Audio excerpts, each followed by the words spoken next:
Alors, ça se passe au Canada, choquant, perturbant. Je ne sais pas si vous êtes au courant, mais il y a un moment donné, les choses ont vraiment bardé au Canada. En tout cas, pendant ce temps-là, il y avait un mayhem incroyable. Tollé général, inacceptable comme situation, c'était vraiment catastrophique. Comme je vous l'ai dit précédemment, je le répète encore une fois pour ceux qui nous suivent depuis un temps, la CDBC, la CBDC est en train d'être poussée. Donc là, les Canadiens veulent clairement bouger ou shifter de l'argent financier ou l'argent physique à l'argent digital. Nous allons suivre la vice-gouverneure Caroline Rogers expliquer. En fait, l'objectif ici est de faire un sondage. Elle voulait emmener les Canadiens à aller faire un sondage pour dire s'ils veulent la CDBC, ou c'est-à-dire le dollar canadien digital ou pas. Donc ensuite, ils diront, d'après le sondage, voilà ce que les Canadiens ont choisi et imprimeront ce qu'ils ont comme idée. Suivant. Here at the Bank of Canada, we're exploring the possibility of issuing a digital version of cash.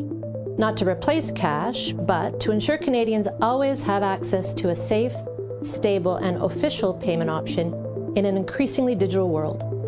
You may be thinking, I don't need a digital Canadian dollar right now, and you'd be right. But Canadians may need one in the future. So the bank has to be ready if and when Parliament makes that decision. Part of being ready is hearing from you. Your input will help us make choices about the design of our digital dollar, ensuring it's convenient, easy to use, and meets your needs. So please head over to our website and fill in our survey.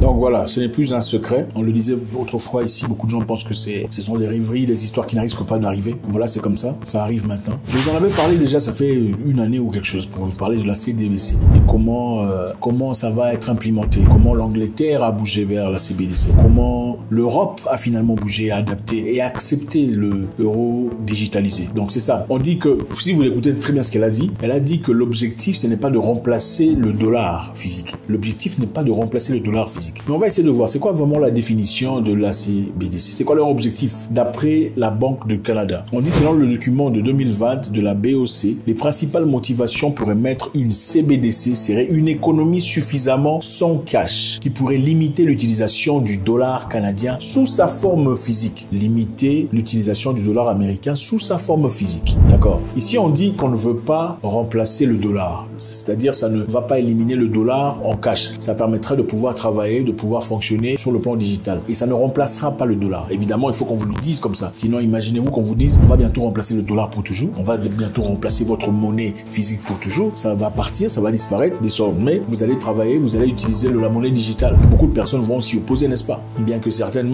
personnes n'auront aucun problème. Mais la plupart des personnes vont s'y opposer. Alors, pour bien commencer, évidemment, comme on vous le dit, non, ne vous en faites pas. Ça ne va pas remplacer votre argent. Ça sera en fusion avec l'argent que vous avez sur le plan digital. C'est comme ça qu'on gagne la confiance d'une personne. Je ne sais pas si vous vous en souvenez, même pendant l'époque de l'histoire là, qu'est-ce qu'on avait dit? On va aller à la maison pendant 2 semaines pour beat the curve. Et c'était quoi? Pour battre la courbe, n'est-ce pas? Vous vous en souvenez? C'était pour battre la courbe, pour essayer de courber un peu les infections, n'est-ce pas? Vous vous en souvenez? On avait dit 2 semaines. Après 2 semaines, qu'est-ce qu'on a dit? Non, il faut attendre encore 2 semaines pour battre la courbe.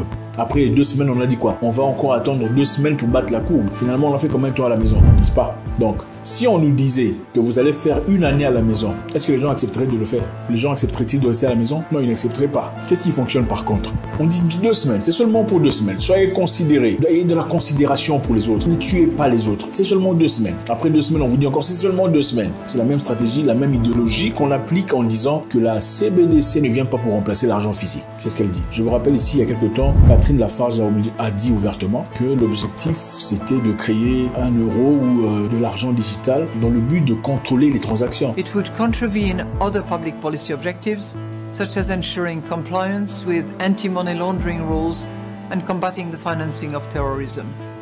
And it would also make it virtually impossible to limit the use of the digital euro as a form of investment, for example via holding limits, for which identities of users need to be known.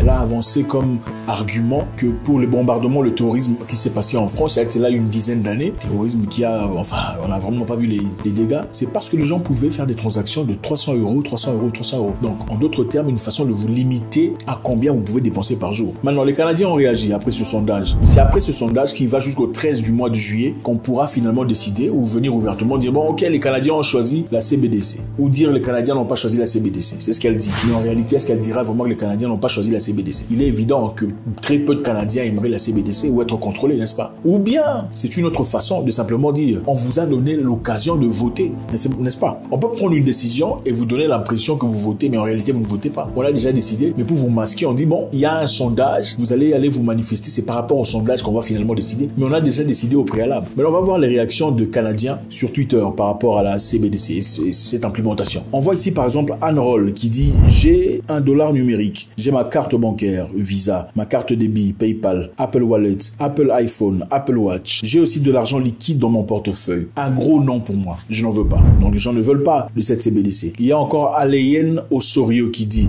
définitivement pas. Je n'en veux pas. Voter contre $1 américain numérique, je ne suis pas d'accord. Avec la surveillance, l'annulation de mon argent et au gré du gouvernement. Je ne suis pas d'accord à l'annulation de mon argent au gré du gouvernement. Donc ceci évidemment donnera au gouvernement la capacité d'annuler votre argent s'ils le veulent. Hein. Qu'est-ce que vous allez faire? Vous savez, le président canadien, c'est un vrai... lui, franchement, il pense qu'il est plus intelligent que tout le monde, que tout le Canada. C'est un jeune homme avec son idéologie qui a grandi à travers le push de World Economical.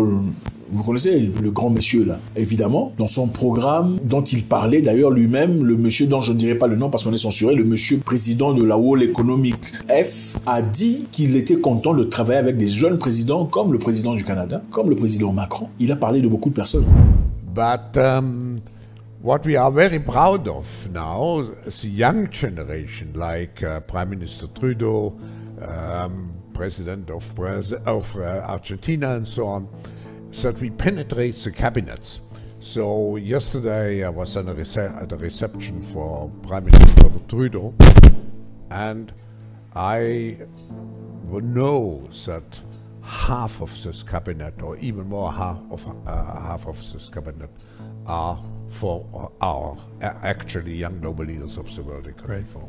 Ce sont des gens qui sont clairement affiliés à ce concept. Donc, le président canadien à l'époque, pendant cette histoire, avait obligé la population de se faire va. Vous vous en souvenez? Beaucoup de personnes se sont levées pour s'y opposer. Beaucoup d'humains ont marché dans les rues pour s'opposer à des restrictions carrément idiaminiques, incroyables qu'ils voulaient infliger à la population. Qu'est-ce qui s'est passé? On a bloqué l'argent de toutes les personnes de leur banque. Voilà. On a bloqué l'argent de toutes ces personnes qui étaient dans les rues pour les décourager de marcher. Et même ceux qui voulaient contribuer pour envoyer de l'argent à travers des moyens alternatifs, on a aussi bloqué leurs comptes. Si on peut faire ça avec les comptes bancaires, et bien qu'il y ait eu de l'argent cash qui a pu aider ces personnes à cette époque, quand leur compte était bloqué, à pouvoir faire des transactions. Vous bloquez mon compte, mais j'ai quand même du cash avec lequel je peux acheter à manger, je peux prendre soin de ma famille. Ils ont pu faire ça. S'ils ont pu faire ça, malgré qu'il y avait le cash, qu'est-ce qui se passerait s'ils se retrouvaient dans les mêmes situations où il n'y avait pas de cash? Qu'est-ce que vous direz? Leur seul péché, c'était de dire, on ne veut pas être forcé de faire ce qu'on n'a pas envie de faire. Il faut que ça vienne de nous. Nous ne sommes pas des enfants. C'était ça leur péché. Et à cause de ça, ils ont vu leurs entreprises bloquées, leurs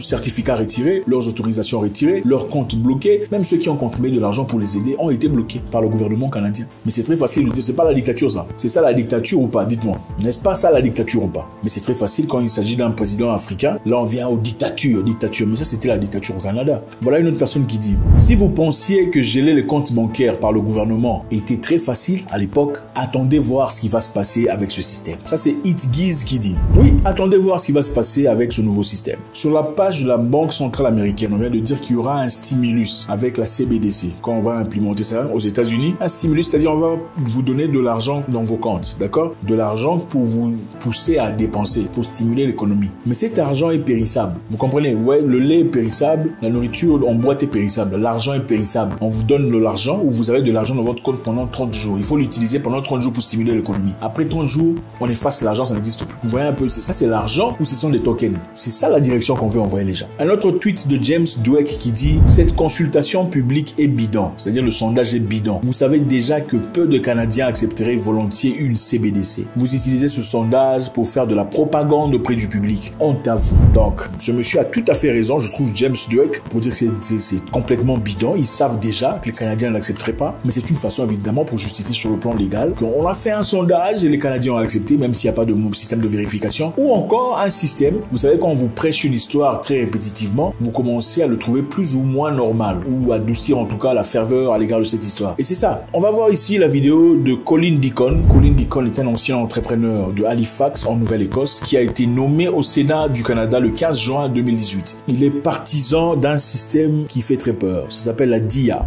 Colin Deacon est en train de favoriser un système qui a déjà été implémenté en Ukraine. En effet, l'Ukraine est le lieu de test. C'est là-bas qu'on est en train de tester un système qu'on appelle la DIA. DIA est un système de Digital Identity, donc l'identité digitale. Votre identité est placée sur Internet. Ça relie tout ce que vous avez, votre compte bancaire, votre état de santé, vos documents de voyage, votre empreinte digitale, votre couleur des yeux, votre famille, votre père, tout votre histoire.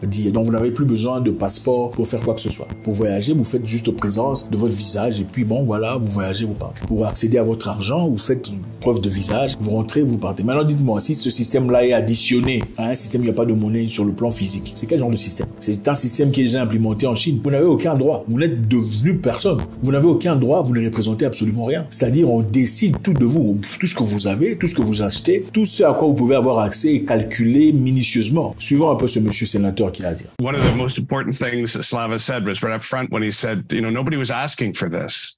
I often think about one of my granddaughters. She didn't like ice cream and she wasn't asking for ice cream until she tried it. Vous écoutez ça? Quel manque de politesse. Elle dit, je fais toujours référence à ma petite fille qui n'aimait pas la crème glacée jusqu'à ce qu'elle eût essayé la crème glacée. C'est-à-dire, ma petite fille n'aimait pas la crème glacée. Jusqu'au jour où elle a essayé la crème glacée, c'est là qu'elle est devenue accro à la crème glacée. C'est une façon indirecte de dire que nous sommes des bêtes. Les Canadiens ne sont pas assez intelligents pour décider pour eux-mêmes. Donc nous, le gouvernement, nous allons décider pour eux et finalement, ils vont quand même aimer ça.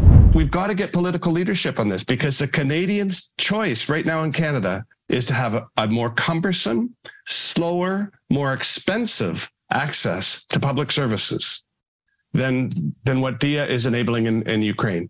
And I think Slava said some very important things. Getting the enabling legislation in place is as important as the technology and often more difficult than the technology. Incroyable. En d'autres termes, ma petite fille n'aimait pas la crème glacée à l'époque, jusqu'à ce que je l'ai forcée à manger la crème glacée. Ensuite, elle est devenue accro à la crème glacée. On doit prendre un leadership politique dans cette histoire. C'est-à-dire, on doit s'imposer politiquement dans cette histoire pour que la population canadienne travaille dans le système de DIA qui est implémenté en Ukraine. C'est-à-dire, en Ukraine, aujourd'hui, malgré la guerre, on est en train de tester. C'est un laboratoire. On teste ce système. Pas besoin de passeport, pas besoin de documents, pas besoin de quoi que ce soit, pas besoin de votre information de santé, pas besoin de rien. Tout est réprimandé, tout est collectivisé, mis ensemble dans un système technologique, dans un téléphone qui évidemment est lié à votre visage. Votre visage est un passeport. Les gens voyagent déjà. Les Ukrainiens voyagent déjà de l'Ukraine à l'Ukraine avec leur DIA, c'est-à-dire avec leur visage. Et c'est ça le système qu'on veut peu à peu commencer à implémenter pays par pays. Ok, le Canada le fait déjà. On le force. L'Angleterre est en train d'en parler.